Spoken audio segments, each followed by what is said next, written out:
so tali mingi na batuana bangaka pe mingi moi peut-être bamoni moto soit exemple moto peut-être aza bien auto moto peut-être abonga na vie au moins bakomi ko banga na genre bateau no basa ba négatif et ça déjà bateau basa déjà influence à ma vie bateau beaucoup qui ko sala ensemble te pose na proverbe na biso ya lingala baloba ke lilala ya ko pola soko sangisi yango na ba oya bien ko bebisa et ko bebisa ba o mususu aneza ezali donc moto aza négatif ako za na bato bien te aza toujours na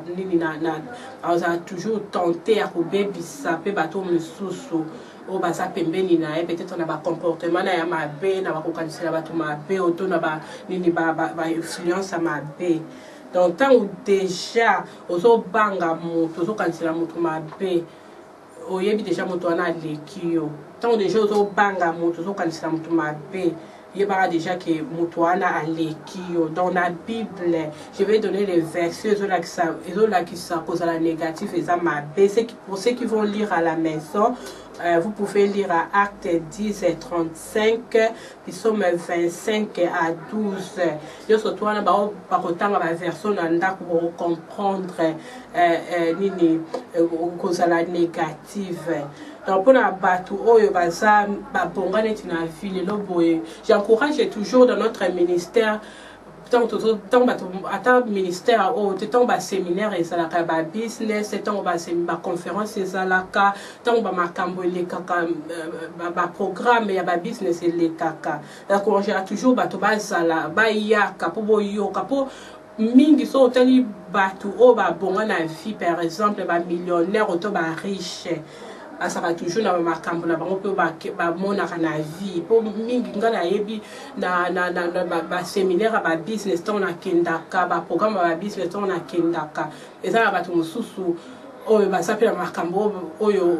ba mona kapasi po ba komatina ba niveau wana po mingi ngana yebi mingi zaka il faut kata peut-être musana na ba 2 heures du matin pour que musala mingi ça na peut-être azala musala entre temps na business mbonga musala ekine na ba business na ye mingi mususu mona azala business mazana ndako kolala te mais bozo mona kama mutasala ba affaire asala ba business mingi pe misusu mona ke azana eloko nzambe abengi asala eti misusu bazala na ba orphelinage misusu bazala ba charité yo mo yebi ke nzambe abengi yo o salele ba biloko na nyonso tout mais osinga na kati wana koyeba ba procédure nini bato na bakindaka po lelo ndi tozomona boye peut-être moto omoni moto azana ba mbongo abonga aza millionnaire oto moto kaka aza bien na likambo na ye mingi omona bato mosusu bazaka négatif peut-être bozo sepela te bokomi koluka kobebisa babiloko na ngai azaka toujours touché c'est comme si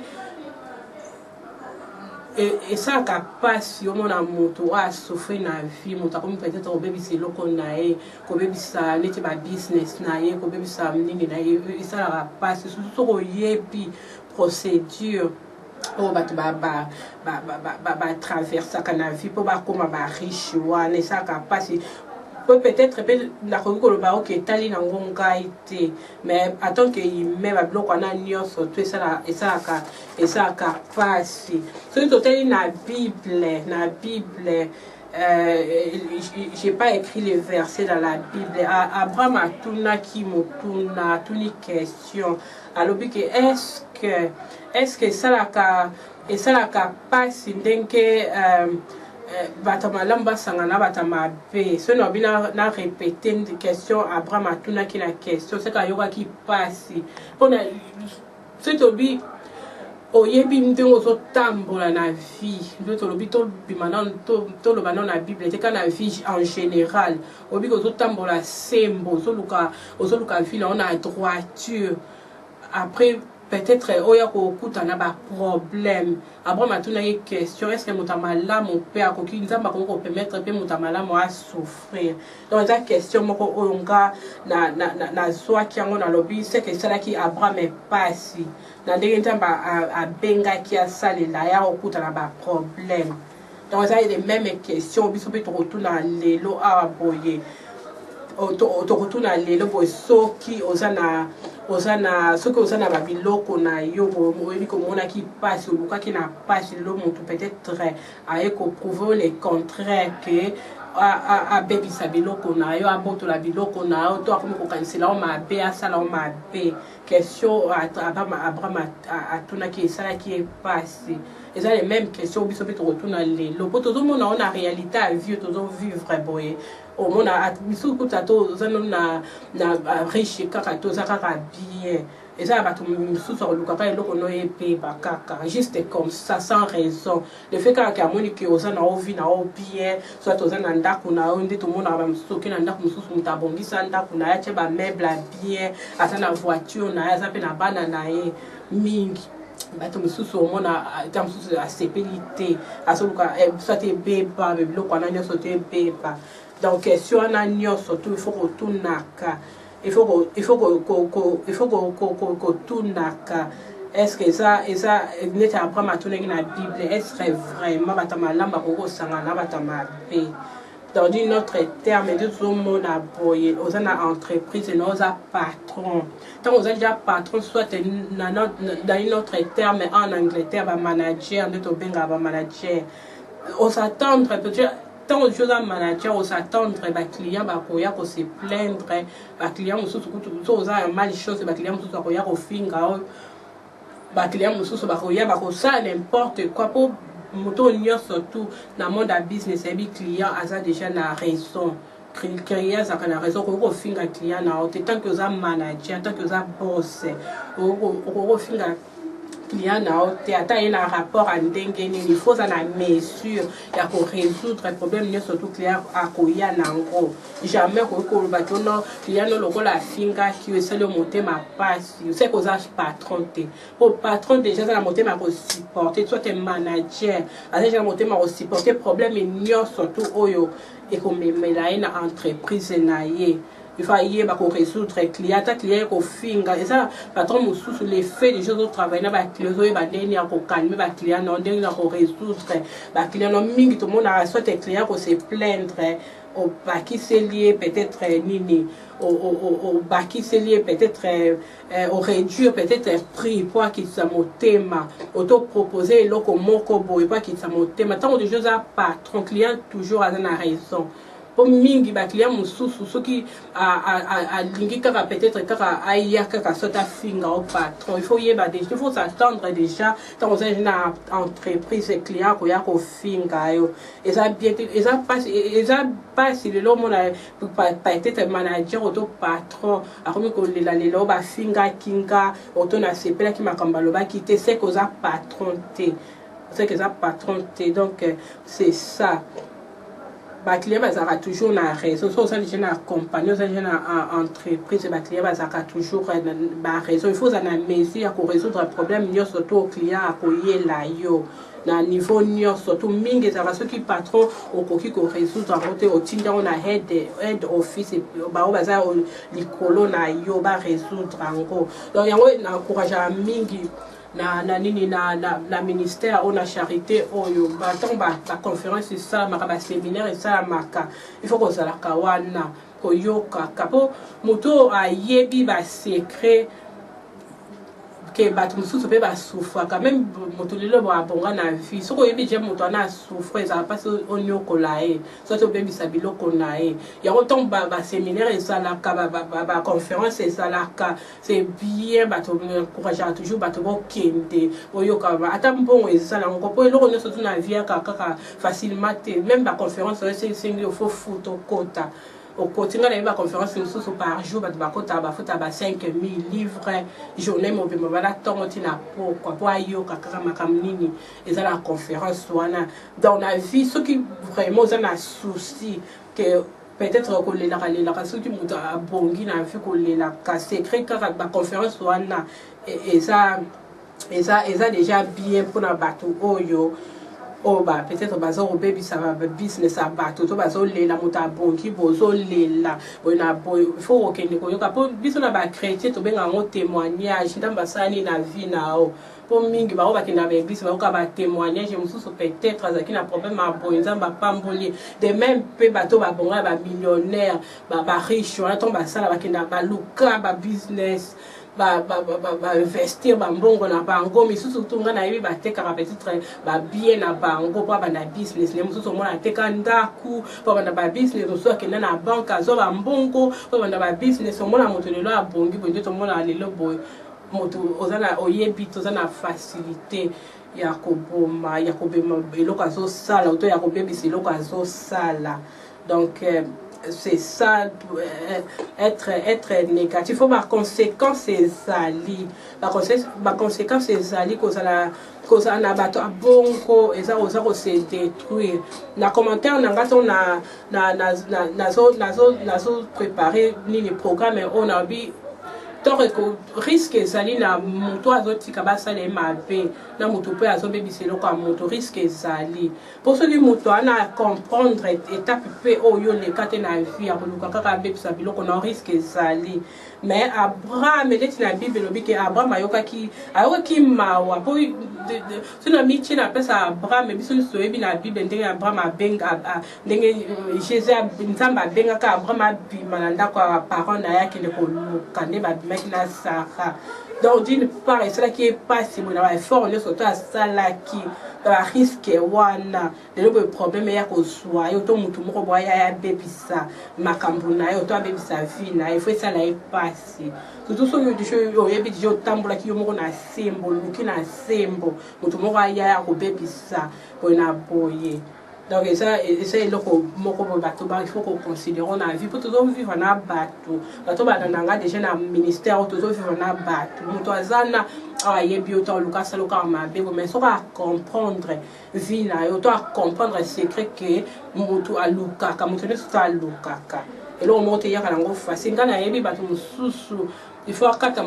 lamuka ntongo il faut matongo mosusu bazala na ndako kolala te po ake mosala po abanda ba business surtout eloko oyo mpe soko oyebi ke nzambe abenga ona eloko wana osalela ye bato mosusu basala bariske na bango ebele oyo basala mpona baséminaire wana eza bien mpo encourageaka bamakambo ebele ezokoencourage yo même mpe self motivation na yo na place olinga kodétruire eloko ya moto excusez-moi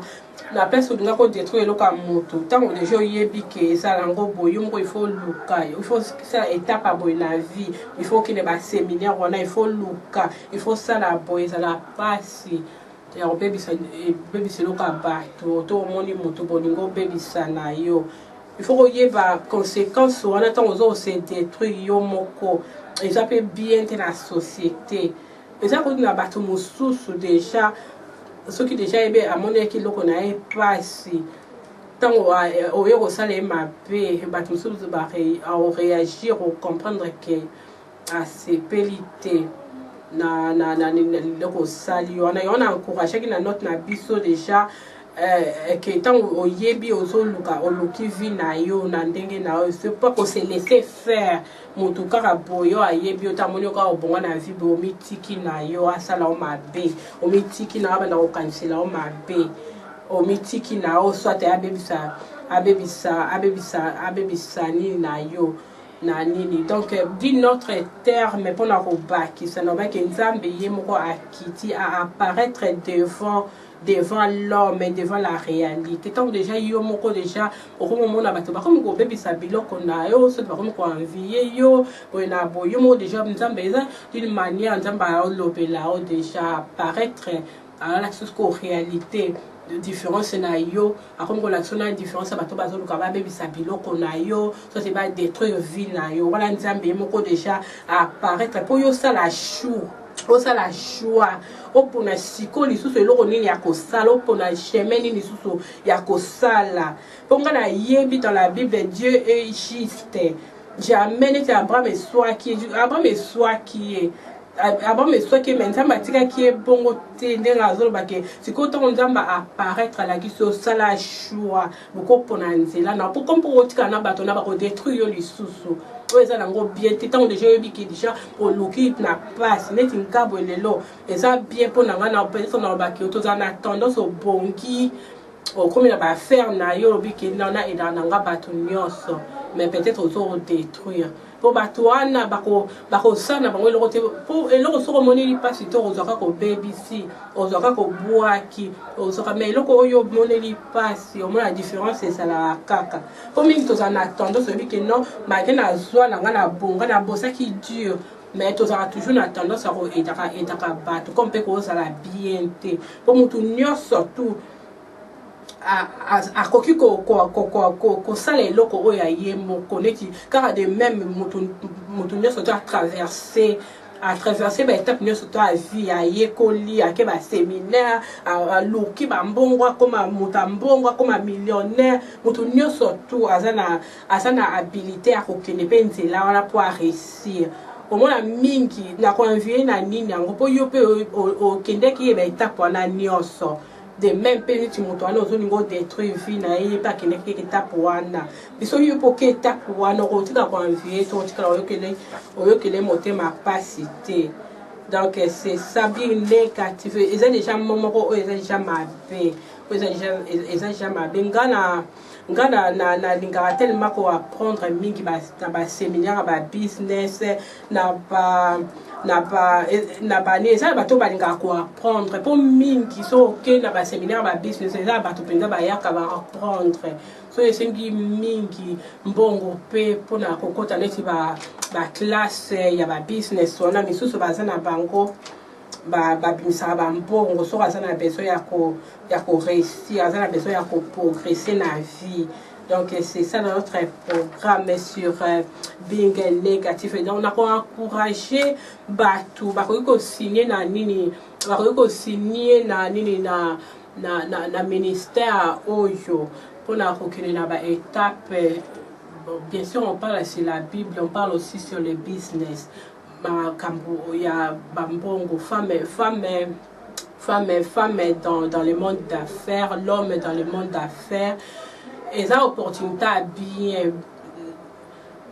ya kosola makambo nyo surtout ko pesa lesi ba conseil ou te ça étape qui ponga na yebi na ba séminaire ba business wana tamsu ba tumsusu ba ko bimsa ba montant mo kote ba ko bimsa bon te pona ko apprendre kaka makambo pona ko apprendre makambo il y a business bon bonabo. Je crois on est à la fin dans notre programme. Merci pour Wilma Studio,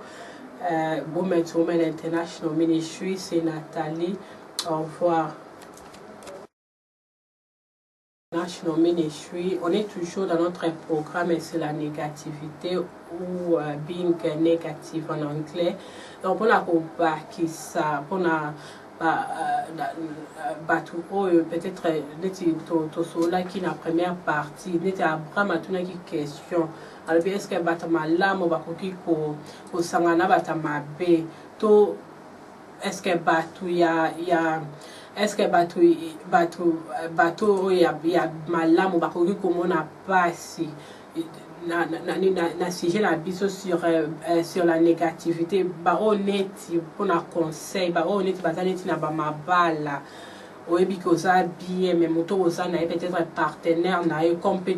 d'une autre terme ton mari ou ta femme ton épouse peut-être ozoyokana te soit azo maltraité yo neti ba biki na thème na biso être positif. Est-ce que vous avez obligé à libala wana na ebi batu mingi bazana conception que balinga divorce c'est pas permis mais est-ce que mutu malama ko nzamba linga mutu malama souffrir peut-être osala na ndaba libala obi ke mutu osana peut-être azo pesa au place té ou esengeli osana ngoza errer c'était d'une manière pour mingi temps bosa déjà na couple oyo mo yebi déjà que on vendre billet soit mobile oyo fana bena mwasi nao soit moi celui yo fana mobile nao mais moto pour ça na partenaire na yo peu mingi bazala déjà actuellement c'est ndako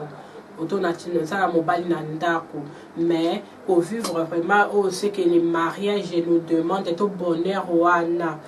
exact est-ce que vous êtes obligé à refaire le mariage wana donc il faut être toujours positif pour